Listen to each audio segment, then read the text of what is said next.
수상한 인스타그램 비밀방에 초대합니다. 저자 이소입니다. 만나서 반갑습니다. 아, 아유, 제가 이렇게 대표님들 앞에서 혹은 작가님들 앞에서 이런 날이 오는 게 너무너무 감격스럽고, 혹시 이렇게 기억하시는 분 있으실런가 잘 모르겠는데, 우리 우경아 대표님과 1년 전에 제가 우리 엄마 공저를 갖다가 쓰고 특강을 맨 처음 했었어요. 딱 1년 됐더라고요, 찾아보니까. 1년 만에 이렇게 이제 기획 출판으로 이제 다시 우리 작가님들, 대표님들 찾아뵙게 되었는데, 그래서 뭔가 기분이 조금 색다르면서도 기쁘고 행복하고 그런 마음이 오늘 되게 교차돼요. 네. 그래서 오늘 시간을 내주신 우리 작가님들께 귀한 말씀 드리고 나누고 그런 시간 갖도록 하겠습니다. 자, 시작해 볼게요.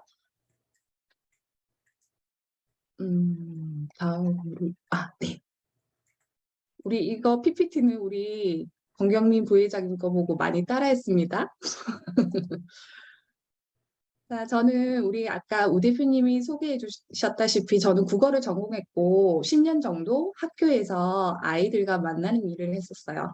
제가 조금 특이하게도 중고등학교에서도 있었고 그다음에 초등학교에서도 있었고 그래서 이제 생각보다 아이들 이렇게 만난 연령층이 좀 다양했었어요. 근데 그러다가 또 어떤 분들은 왜 선생님을 하다가 이렇게 작가로 넘어오게 됐냐 이런 말씀도 주시는데 우리 아시는 분은 아시겠지만 제가 코로나 때 수업이 없게 되면서 이제 학교가 아닌 뭔가 나이도 그때 41였거든요. 예. 근데 뭔가 조금 다른 인생? 이제 뭔가 학교가 아닌 다른 인생을 조금 살고 싶다라는 생각이 되게 강렬하게 많이 들었었고 작가라는 직업이 우리 보면 생산자라는 그런 개념을 가진 직업이잖아요. 인세를 받고. 예. 그러면서 저도 뭔가 막연하게 그런 쪽으로 넘어가고 싶다라는 생각을 많이 해서 선생님에서 작가로 이렇게 넘어오는 계기가 우리 코로나 시대 때 그때 제가 딱 시기가 맞물렸었고 정말 너무 운이 좋게도 그때쯤에 제가 우경아 대표님을 만나게 되었습니다. 그래서 정말 공저 3권, 그다음에 개인 저서 1권까지 이렇게 지금 4권의 책을 낸 작가로 불리게 됐는데 제가 맨 처음에 우리 엄마를 내고 나서 제가 작가입니다라는 말을 할 때 그때 특강을 할 때 제가 뭐라고 말씀드렸냐면 너무 부끄럽고 손이 오글거려요 이렇게 말씀드렸었어요. 근데 이제는 누가 절 보고 작가라를 이렇게 호칭으로 불러주는 게 너무 뿌듯하고 좋더라고요. 예, 제 스스로도 뭔가 이제 마음속에서 작가라는 이런 게 자리 잡았나? 이런 생각을 조금 해보게 됩니다. 그러면서 이제 제가 4권의 책과 함께 마지막 이제 기획 출판을 하게 된 거를 우리 작가님들께 조금 메인으로 조금 이따가 소개시켜 드릴게요. 저는 일단 그냥 사진을 조금 보여드리면 학교에서 이런 역할을 하는 선생님이 약간 뭐 독서 지도도 했었고 보면 초등학생 뭐 책 읽어주기 봉사부터 시작해서 조금 다양한 활동들을 초등에서 많이 했었어요. 공부하기 조금 어려운 친구들하고 공부도 했었고요. 그다음에 온라인에서 이렇게 활동을 하고 우리 엄일현 대표님 사진 많죠?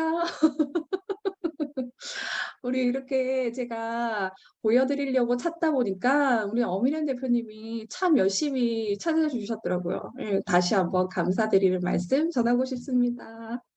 그다음 제가 얼마 전에 중학교에도 동아리 활동으로 책 쓰기 활동을 갔다 왔습니다. 예, 지인 찬스를 잠깐 썼습니다. 지인 찬스를 써서 책 쓰기 특강 가는데 이제 4교시까지 하루 동안 진행하는 프로그램을 갔다 왔었어요. 그러면서 그 글쓰기 담당 선생님이 결과물이 꼭 있었으면 좋겠다. 그러니까 학생들이 다 꼭 글을 써서 이제 완성을 했으면 좋겠다라는 말씀 주셨어요. 그러면서 이거 정말 쓸 수 있을까요? 그러면서 이게 동아리 활동이 작가님들 원해서 들어온 친구도 있지만 가끔은 가위바위보에서 져서 온 친구들도 있거든요. 근데 그 친구들은 진짜 쓰기 싫어해요. 근데 우리 그런 친구들까지 함께 마지막까지 다 글을 다 쓰고 퇴고를 하고 이렇게 하는 과정을 이렇게 갔다 왔는데 제가 정말 갔다 왔어요. 그러니까 제가 애정하던 공간이라서 그런지 되게 마음이 뿌듯하고 좋더라고요. 예. 그리고 뭔가 그전에는 국어나 공부로 만났다면 글쓰기라는 혹은 작가라는 그런 호칭으로 불리면서 가니까 또 기분이 굉장히 색다르고 좋았습니다. 좋은 경험이었어요. 물론 이렇게 책을 냈기 때문에 가능한 일이 아니었나 생각했습니다. 그다음에 책을 장르가 카테고리가 그래서 청소년 문학이라고 하면 조금 생소하신 그런 작가님들이 계실 건데 청소년 문학에서 잠깐 설명하면 그냥 문학이라고 하고 소설이라 하면 이제 성인들 대상으로 많이 생각하지만 이 카테고리도 굉장히 촘촘하거든요. 그래서 아동들 대상으로 한 보면 저학년 동화도 있고 그래서 한 5학년쯤부터 시작해서 고등학생까지.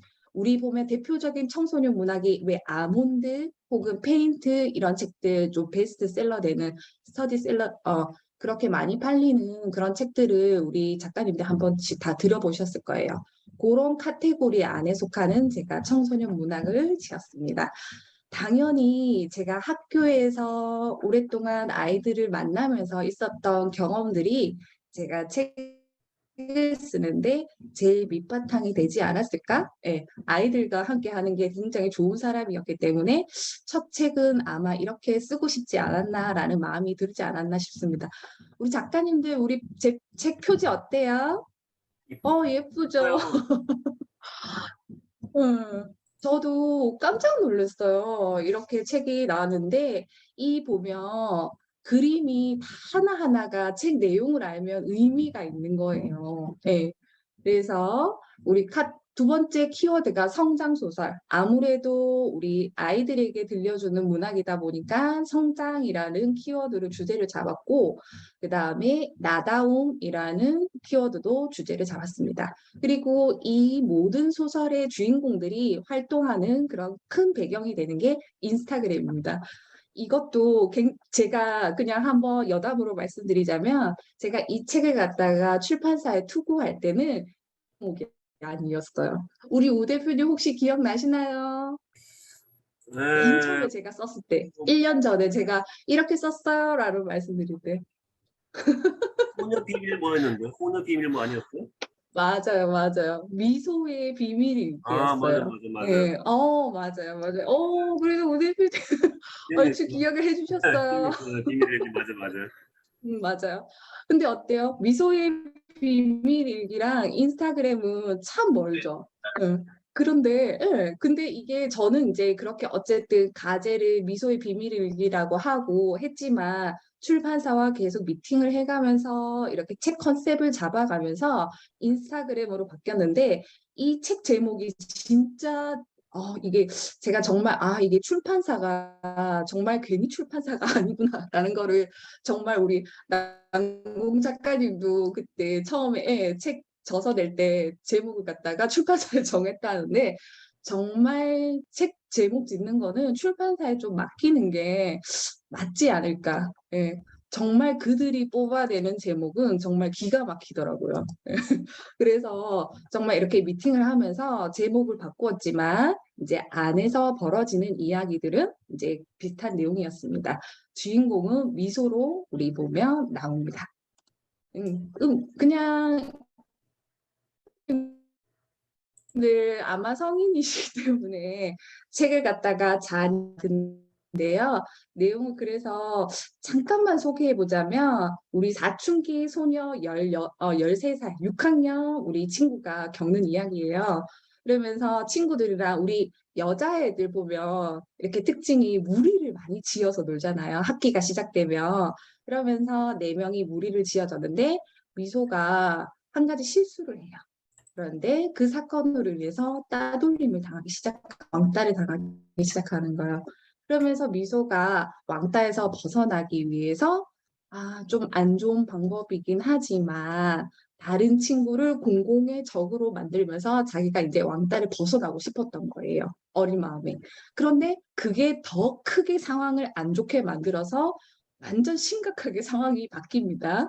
그러면서 남자친구였던 민호와 헤어집니다. 네, 헤어지고 나중에 이제 관계가 어떻게 회복되어 가는데 그 회복되어 가는 과정에서 나다움을 찾아가는 미소의 모습으로 성장을 보여줬던 이야기입니다. 스포는 하지 않겠습니다. 우리 작가님들 좀 한번 봐주세요. 뒷 얘기는 민호와 미소가 어떻게 되는지 한번 봐주시면 너무 감사할 것 같습니다. 책 내용은 대충 이런 내용이고, 우리 보면 애들이 딱 이 나이쯤이에요. 그래서 보면 저희 애들 친구들한테 미리 조금 원고를 보여주고 반응이 어떤가 한번 봤었거든요. 그래서 본 친구들은 굉장히 재밌다고 말을 해줬는데, 지인들이라서 그렇게 말을 해줬는지 잘 모르겠지만, 우리 다른 독자님들과도 좀 어린이 독자님들 그리고 그 책을 사주는 부모 독자님들이 많이 사주셨으면 하는 바람을 살짝 얘기해 봅니다. 그다음에 제가 이 책을 쓴 의도는 이제 뭔가 아이들과 함께 계속 있다 보니까 뭔가 아이들에게 좀 들려줄 수 있는 얘기가 없을까? 예, 아이들 보면 항상 이렇게 수업을 와서는 굉장히 웃고 잘 떠들고 놀고 이런데 한 번씩 보면 어두운 모습이 보여요.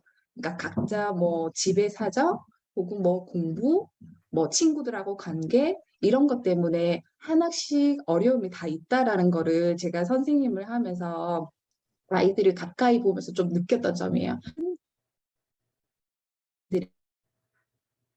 에게 뭔가 조금 희망을 줄 수 있는 그걸 제가 성장의 마중물이라 부르고 싶은데 그런 거를 제가 조금 이야기를 만들어서 들려주면 어떨까라는 의도를 갖고 이 책을 썼어요.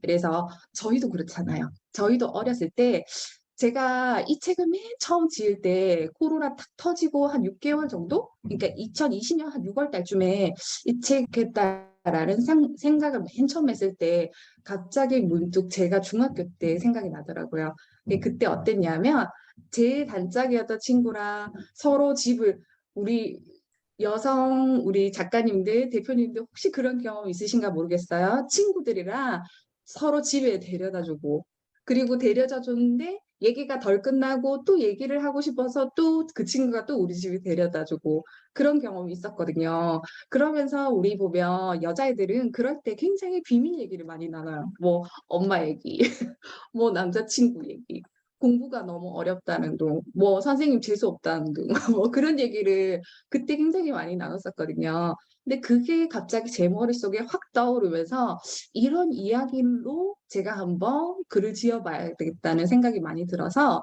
우리 보면 엄마인 독자들에게는 추억을 떠올리게 하고 지금 청소년인 우리 독자님들에게는 가까이 다가갈 수 있는 그런 이야기를 갖다가 지었습니다.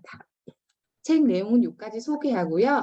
오늘 메인이 기획출판에 대해 말씀을 드려보고자 합니다.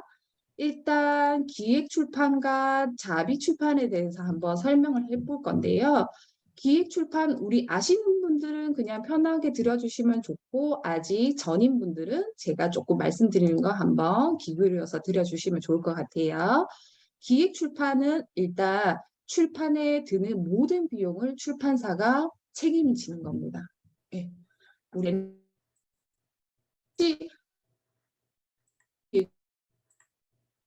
아까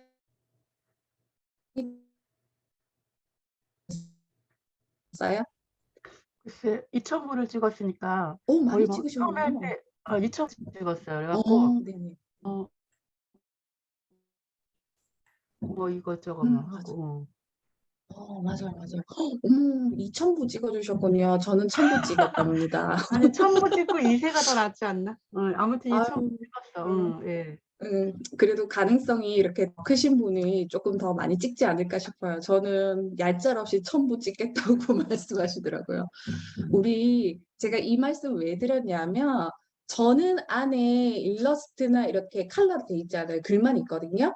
근데 요 정도 책을 갖다가 1,000부 찍는데 출판사에서 뭐라 그러셨냐면 한 1,000만 원 정도? 그다음에 칼라라, 우리 보면 청소년 소설은 보면 중간에 그림도 많이 들어가거든요. 물론 베스트셀러 작가들에 한해서입니다. 그런 작가들이 이제 책을 찍을 때는 한 1,500 정도? 예, 그 정도 든다고 들었었어요.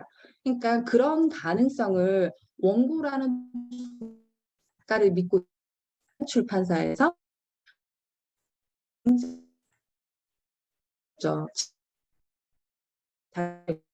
정도나 이런 게 높아야 될 거는 분명하고요. 그러면서 내 원고의 출판에 뭔가 그거를 퀄리티를 높여주는 정점을 찍는 게 저는 기획서라고 생각합니다. 우리 사업 계획서도 똑같을 거라고 생각을 해요. 예. 뭔가 내 책에 대해서 정말 한 줄 요약을 할 수 있고, 저는 출판사 대표님이 저한테 전화 주셔서 작가님의 글의 컨셉을 갖다 한 줄로 좀 말해주세요. 이렇게 얘기했는데 말을 할 수가 없었어요. 생각을 안 해봤었거든요. 네. 정말 그 오랜 시간 동안 책을 그렇게 쓰면서도 말을 할 수 없었다는 게 그때 굉장히 부끄러웠는데 그러면서 배웠어요. 아, 정말 내 책의 컨셉은 한 줄 혹은 두 줄로 누구한테나 말할 수 있는 게 정말 당연한 일이구나라는 거를 갖다가 제가 겪으니까 알겠더라고요. 그 다음에 자비 출판은 어쨌든 내 책을 내가 사는 거죠. 그러니까 진입 장벽은 낮아요. 하지만 우리 책을 처음 출판하는 작가님들에게는 조금 부담감이 적겠죠. 예. 근데 우리 이렇게 책의 분량이라 그래야 되나요? 요 정도 두께감이 있는 정도로 하려면 A4 100장 정도? 예. 저는 아마 청소년 소설이라서 한 면에 들어가는 글자가 많진 않아요. 요즘에 보면 청소년 소설도 한 면에 글이 너무 많이 들어가면 애들이 읽기 힘들어한다 해서 한 면에도 보니까 출판사에서 이렇게 편집을 할 때 글을 많이 안 넣으시더라고요. 그러면서 그 정도 분량을 해서 한 A4 100장 조금 안 됐어요, 저는. 100장 안 되니까 책에서는 한 190 정도? 그 정도 나왔거든요.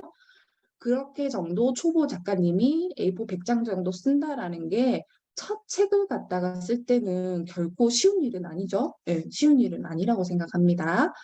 그 다음에 그래서 출판기획서를 우리 출판 기획서를 보면 처음 이렇게 아직 안 적어보신 분들은 굉장히 길게 적어야 된다고 말씀하셨는데 저는 이렇게 딱 A4 한 장으로 해서 냈거든요. 물론 이제 첨부 파일 붙이고 원고 샘플 붙이고 했지만 기획서는 한 장으로 했는데 이 한 장으로 된 보면 이렇게 기획서에다가 자기의 제목, 분야, 주제, 의도. 그다음 제가 여기 이 칸의 마케팅 포인트 구간을 갖다가 길게 한 이유가 있어요. 이 부분을 정말 출판사에서 유심히 보더라는 걸 우리 작가님들에게 한번 말씀드리고 싶어요. 우리 권 작가님 혹시 출판사 대표를 하고 계시니까 이렇게 출판 기획서가 하루에 얼마 정도 오나요? 저는 지금 홈페이지가 돼 있어서 홈페이지를 통해서 뭐 들어오긴 들어오는데 뭐 이미 저는 뭐 오래된 출판사는 아니기 때문에 네. 그렇게 많이 들어오지는 않지만 일주일에 뭐 한 대여섯 개 정도는 들어와요. 아, 그렇군요. 저는 행복한 나무 출판사라는 곳에서 이렇게 출판을 하게 되었는데 그러면서 그 대표님이랑 이제 제가 작년에 2021년 12월 달에 크리스마스 전날에 바로 이렇게 출판사 행복한 나무에서 연락을 주셨어요. 제가 그래서 정말 크리스마스 선물 아닐까 이렇게 생각했었는데 그래서 너무 가슴이 뛰었었거든요. 그러면서 이렇게 대표님이 해주시는 말씀을 우리 작가님들에게 조금 팁으로 드리자면 제가 마케팅 포인트에 제 SNS나 그런 거를 갖다가 첨부를 했는데요. 그 첨부된 블로그의 글을 다 읽고 오셨어요. 그러면서 주시는 말씀이 출판사에서는 어쨌든 어찌해서 책 한 권을 겨우 내는 작가보다는 이 사람이 글을 계속 쓸 수 있는 사람인가라는 걸 보기 위해서 SNS에 들어가서 그 사람이 어떤 활동을 하는지 혹은 글을 어떻게 적는지 다 보신다고 하더라고요. 네, 그러면서 저를 픽해 주셨다고 말씀을 했는데 근데 이렇게 조금 솔직히 말씀드리자면 제 원고를 나중에 태고를 하면서 출판사 대표님이랑 미팅을 하고 계속 이제 원고 고치는 방향을 잡을 때 사실 한 3분의 1 정도만 제가 원래 적었던 원고고 3분의 2 정도는 싹 다 갈았어요. 우리 건데 네, 그렇습니다. 현실은 그렇습니다. 기획출판은. 네. 그래서 저도 그러면서 제일 마지막에 대표님이랑 그렇게 미천한 원고를 어떻게 대표님 저를 갖다가 뽑아주셨나요? 정말 궁금해서 그렇게 물으니까 근데 너는 왠지 할 수 있을 것 같아 라는 말을 주셨어요. 네, 그래서 그 말씀에 제가 희망을 품고 예, 고칠 수 있습니다. 그렇게 얘기했어요.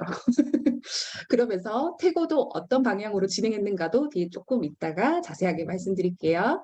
그러면서 요 정도의 우리 보면 출판 기획서를 갖다가 꼼꼼하게 그렇지만 장황하지 않게 의도가 명확하게 쓰셔야 한다는 거 우리 작가님들에게 말씀드려요. 그다음에 이제 조금 더 본격적으로 말씀드려보자면 제가 어쨌든 카가 청소년 소설이잖아요. 근데 보면 글쓰기 우리 보면 수업을 들을 때 보면 출판사 이메일을 갖다가 주시는 경우가 되게 많아요. 예. 그래서 보면 초보 작가들은 최소 100군데는 해야 된다 이런 말을 하는데 저는 참고로 88번 했습니다. 88번째 연락이 왔는데 두 군데서 연락이 왔었어요. 사실은 예, 두 군데서 청계의 바람에서 연락 왔었고 그다음에 행복한 나무에서 연락이 왔는데 제가 청계의 바람에서 참 감사했던 게 뭐냐면 아직 원고가 채 완성이 안 됐을 때 제가 쓴 거를 어디다가 피드백 받을 데가 없잖아요. 그래서 먼저 이렇게 다 완성이 안 됐을 때도 조금 돌려봤었거든요, 출판사에. 그런데 그 원고를 갖다가 피드백을 주셨어요. 근데 그 피드백을 주실 때 해주신 말씀이 그걸 바탕으로 제가 정말 마지막까지 고칠 수 있었거든요. 예. 그러면서 그래서 이렇게 원고 투고를 할 때 보면 출판사 하지만 우리 작가님들에게 제 경험을 한번 말씀드리자면 이메일도 정말 성의 있게 적어야 된다는 거. 우리 이메일을 갖다가 열어봐서 내 원고까지 클릭 하루 미만이라고 들었어요. 예. 그래서 보면 출판사마다 조금 다르긴 하겠지만 케이스 바이 케이스지만 저는 그렇게 들었었거든요. 그 5% 안에 자신의 원고를 읽어줄 출판하기 위해서는 성의 있는 이메일을 적어야 된다고 생각합니다. 예. 그 다음에 출판사 이메일이 아무리 리스트가 많더라도 제가 생각할 때는 내가 내 장르와 맞는 출판사한테 원고를 갖다가 투고해야 된다고 생각해요. 우리 보면 제가 글쓰기 아카데미에서 남희숙 작가님한테 들었는데 이런 말씀을 들었어요. 우리 경복궁 앞에 한복 대여점이 많잖아요. 근데 그 속에서 내가 난데없이 가죽 자켓을 파는 가게를 연다 하면 팔리지 않잖아요. 예, 그런 것처럼 내가 내 장르가 소설 아니면 내가 내 장르가 에세이다. 그러면 에세이를 내는 곳에 출판사에 투고를 하셔야 되고 실용서면 실용서를 내는 출판사에 투고를 하셔야 된다는 거 꼭 기억하셔야 됩니다. 아무 데나 하는 거는 내 에너지와 시간을 낭비하는 행동이라고 생각해요, 저는. 그래서 내 장르에 맞는 출판사를 꼭 선택을 하시라라는 말씀을 우리 작가님들에게 꼭 드리고 싶어요. 그리고 하나 제 경험에서 제일 중요하다고 생각하는 게 각 출판사, 우리가 이름만 들면 알만한 출판사 있잖아요. 뭐 문학동네 이런 데 같은 데는 보면 출판사 홈페이지에 들어가 보시면 상단이나 하단에 보면 원고 투고란이 있습니다. 그래서 거기를 클릭해서 들어가면 출판사별로 받는 양식이 따로 있어요. 그래서 우리가 무작정 투고 이메일을 갖다 긁어서 막 보내는 행동은 크게 의미가 없다라는 게 그 형식에 맞게끔 보내는 거. 그러면서 보면 정말 이거를 갖다가 정말 내 거를 잘 내줄 수 있는 출판사를 잘 선택하셔야 된다는 게 예, 막 하시는 행동보다는 이런 방향으로 하셔야 되는 게 우리 보면 원고 투고의 성공률을 조금 높이지 않을까라는 말씀을 드려봅니다. 그리고 보면 글쓰기 아카데미 수업에서는 제가 두 군데 들어봤었거든요. 두 군데 들어갔을 때는 샘플 원고 정도만 60%에서 한 70% 정도 완성된 원고를 하면 된다라고 했지만 제가 막상 원고를 투고했을 때는 저 같은 초보 작가, 한 번도 글을 출판을 해보지 않은 작가들에게는 100% 완성된 원고를 원했습니다. 예, 그래서 초보 작가시라면 반드시 완성된 원고로 투고를 하셔야 된다는 점 한번 말씀드리고 싶습니다. 그 다음에 아까 매력적인 이메일 잘 적어 주십사 하고 말씀드렸는데, 아까 1번도 제가 말씀드렸죠. 한 5% 정도? 편집자들이 확인하는 거, 예, 5% 정도인데, 이게 보면, 그러면서 이제 제가 이제 행복한 나무 출판사에서도 한번 들었는데, 이메일을 보면 원고의 퀄리티 정도를 알아볼 수 있대요. 본인들은 원체 원고를 많이 접해보기 때문에 이 사람이 이메일을 이 정도 성의 있게, 길지 않게, 장황하지 않게, 그렇지만 뭔가 세련되게 적는 그 문구만 봐도 이 원고를 클릭해야 된다라는 감이 온다고 들었었거든요. 근데 물론 사람이기 때문에 100% 일치하진 않겠죠? 네. 그렇지만 어쨌든 이메일을 잘 써서 투고를 할 때 잘 보낸다는 게 내 원고의 그 확률을, 픽을 받을 확률을 높여주는 행동이라 생각합니다. 그리고 제가 이거 출판사 대표님에게 또 이렇게 들은 말인데, 아부하는 말을 적지 말래요. 네, 아부하는 말을 갖다가 적는 거는 정말 본인한테 도움이 되지 않은 행동이고, 만약에 내가 굉장히 유명한 인플루언서다 혹은 유튜버다 해서 그 블로그 주소나 아니면 혹은 유튜버 주소를 갖다가 링크만 걸지 말래요. 그러면서 자기를 소개하는 문구를 넣지 링크만 거는 행동은 굉장히 출판사 편집자들이 보기에는 뭔가 성의 없어 보이는 그런 태도라는 걸 갖다가 들어서 우리 작가님들에게 꼭 알려드리고 싶습니다. 그다음에 태고 말을 해봐야 되겠죠? 보면 어쨌든 태고라는 거는 글을 쓴 마지막 단계라고 생각합니다. 태고는 정말 수도 없이 해야 된다는 거. 제가 2번째 글쓰기 아카데미에서 들었던 신현수 작가님이라고 동화를 많이 쓰시는 작가님이신데요. 그분 역시도 똑같은 말씀을 주셨었고, 남인숙 작가님 같은 경우도 뭐라고 말씀 주셨냐면, 본인은 또 아직도 보면 출판 기획서를 적고 퇴고를 수도 없이 한다는 말씀을 들었습니다. 예.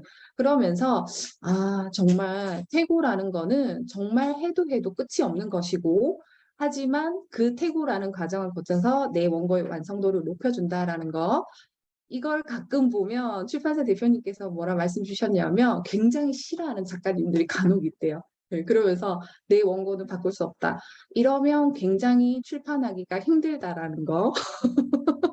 네, 그분들은 정말 책을 갖다가 상품으로 만드는 귀신들이기 때문에 어떻게 하면 팔릴 글을 적을지 아시는 분들입니다.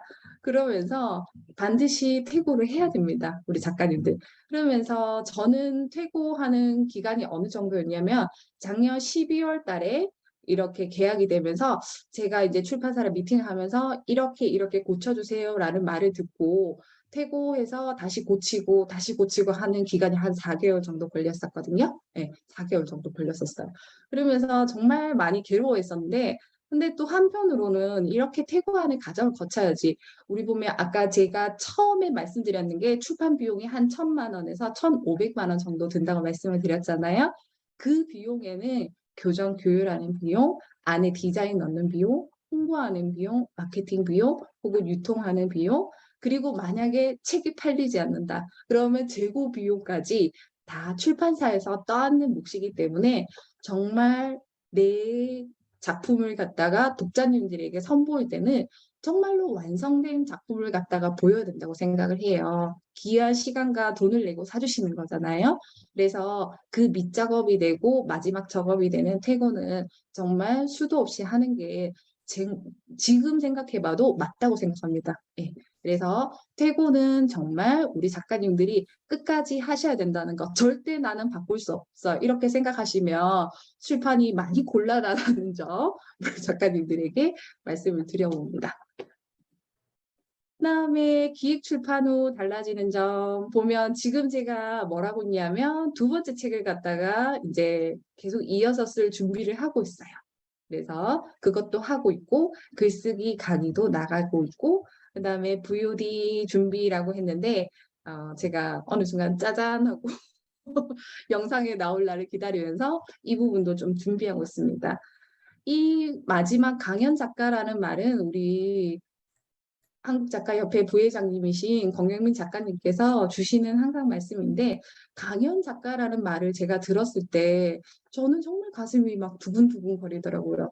제가 누구 앞에서 이렇게 말을 하고 그런 순간이 막 상상이 되면서 그것들이 두렵다거나 내가 할 수 있을까? 라는 그런 생각들보다, 그런 생각을 제가 무대에서 막 강연을 하고 호응을 해주시는 그런 분들 생각하면 마음이 엄청 두근두근 거렸어요. 그래서 그런 마음들이 이어져서 계속 글을 쓸 수 있지 않을까? 그런 글을 쓰는 원동력이 되지 않을까라고 생각해 봅니다. 이런 것들을 제가 지금 준비하고 있습니다. 그 다음에 저는 출판의 최종, 우리 우경화 대표님께 한번 물어볼까요? 우리 우경화 대표님은 책을 낸 후에 최종 목적은, 우리 대표님은 뭐예요? 저는 뭐 시작이 처음에는 뭐 책을 낸다기보다는 계속 나를 알기 위해서 글 쓰는 게 조금 일반 분들하고 이제 글 쓰는 게 시작이 달랐기 때문에 뭐 책을 쓰면서 뭐 이렇게 뭐 1000권의 작가 배출 1000명의 출판 이런 말은 하지만 그 이면에는 계속 내 안의 거를 드러내면서 자기 발견과 가벼워짐, 자유 이런 것들이 더 큰 것 같아요. 그렇군요. 저는 글을 쓰고 나서 제가 맨 처음 출판을 했던 목적이 뭘까? 라는 생각을 참 많이 해봤어요. 그리고 이렇게 저자 특강을 준비하면서도 내가 책을 내려고 했던 최종 목적은 뭘까라고 많이 생각해봤어요. 그러면서 제가 이렇게 말씀을 감히 드려보자면, 책을 쓴다고 우리 권 작가님 말씀처럼, 혹은 우리 인기 많으신 우리 우 대표님처럼 저한테 갑자기 강연이 들어온다거나 누가 저를 불러준다거나 그렇지는 않은 것 같아요. 아직까지는. 어쨌든 저는 제가 강의 제안을 하고 있고, 제가 해볼게요. 이렇게 제가 책을 내고 나서 뭔가 달라진 점이 있다면, 인생이 어느 날 갑자기 확 바뀌었던 게 아니라 제 삶의 태도가 좀 바뀌었던 것 같아요. 뭔가 내가 이 한 고비를 넘겼다, 아니면 내가 최종적으로 갈 목표에 이제 한 스텝을 밟았다, 이런 과정에서 제가 그러면서 제가 생각해 보니까 유튜브 같은 것도 마찬가지겠더라고요.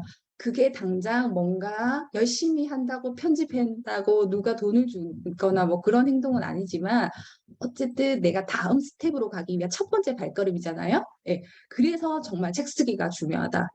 내가 뭔가 바로 대주게는 하지 않아도 그 다음 뭔가가 되게끔 연결해주는 그런 고리가 되기 때문에, 반드시 첫 스텝을 위해서는 책 쓰기를 반드시 하셔야 된다는 거 우리 작가님들에게 말씀드리고 싶어요. 그러면서 조금 더 솔직히 말씀을 드려보자면, 아까 저희가 우스갯소리로 책 쓰기는 돈이 안 된다는 말씀을 나눴는데, 그래도 저는 희망을 품어보렵니다. 예. 우리 레드 오션 가운데서도 블루 오션을 찾아보려고 하는데, 어쨌든 제가 글을 쓰는 목적은 시간적, 경제적 자유를 위해서 파이프라인을 하나 만든다라는 점에서 맞아요. 저는 그런 생각을 하고 적었거든요, 사실은. 그러면서 내가 뭔가 내 라인의 첫 번째를 갖다가 제가 책 쓰기로 해야지라는 마음을 정말 정말 마음에 굳게 먹고 적었었거든요. 그러기 위해서는 반드시 우리 작가님들도 꼭 하셨으면 좋겠어요. 우리 보면 아직 책을 안 내신 분들은 우리 우 대표님 손을 잡고 공저를 쓰시고요. 그다음에 공저를 쓰신 분들은 기획 출판을 향해서 뭔가 나를 브랜딩할 수 있는 기획 출판을 통해서 책을 꼭 내셨으면 합니다. 그러기 위해서는 우리 작가님들 반드시 써야 되죠. 예. 초고가 바로 비록 쓰레기일지라도 이렇게 말씀드렸는데, 제가 하는 말씀은 아니고요. 해밍웨이라는 그 유명한 작가도 수고 없이 퇴고를 하면서 이렇게 초고는 쓰레기다라는 말씀을 정말 주셨는데, 정말 맞는 말씀이신 것 같아요. 예. 그러면서 그렇지만 비록 고치고 또 고칠 원고지만, 내가 초고를 완성하지 않으면 그 다음 일은 일어나지 않기 때문에 반드시 책을 완성하시는 거, 한번 내가 그걸 마감해 보는 걸 꼭 겪어보시라는 말씀을 마지막으로 드리고 싶습니다.